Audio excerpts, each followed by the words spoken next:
Now, I have no doubt that people who are sexist against women are not fans of feminism, but I would hesitate to call people who aren't fans of feminism sexists. Okay, I'll go with you this far. I will admit that in principle they are not the exact same thing, and I will admit that in theory it would be possible for a person to be uh, an a non-feminist or even an avowed anti-feminist without also being a sexist. But in practice, I find that those two are almost always cohabitating.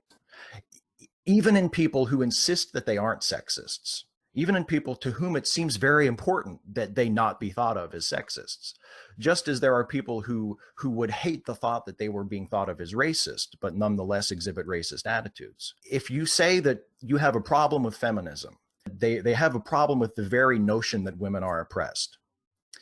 And that may not be willful sexism. That may not be sexism on the part of someone who intends to mistreat women or discriminate against women, but that indicates a blindness to the plight of women that, for all intents and purposes, is sexist.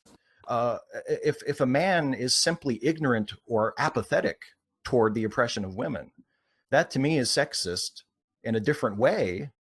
Practically speaking, the result is the same. Where to start, Steve? Where to start? I get so much from this one simple quote. So I'm just gonna start with if you're ignorant of feminism, you must be sexist. And how I'm gonna start there is I'm going to give you a couple examples. If you're a young teenage male and you are on a ship and the ship sank, but fortunately you were able to get to a deserted island, but unfortunately you have total amnesia. Some accident during the sinking of the ship took your full memory. You had to relearn everything. You're ignorant of the world. Is this young man a sexist? Or is he simply ignorant, as I've stated? If you're a person, man or woman, who's been in a coma for a hypothetical 20 or 30 years, your brain functions enough for you to live, but due to the cause of your coma, you don't actually think.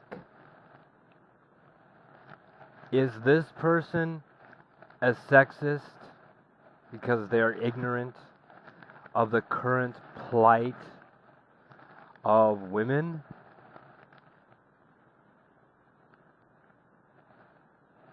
I'll let you think about that. But I have some more for you to think about. Because I've found in this one simple statement more fallacies than in any single, including my Side 10 video, religious video, I've ever had the pleasure of debunking. And if you don't believe me, and I know as a skeptic you've heard of these words, but obviously you don't know their meaning, I will give you the full list. Are you ready? Sit down. You're going to need it.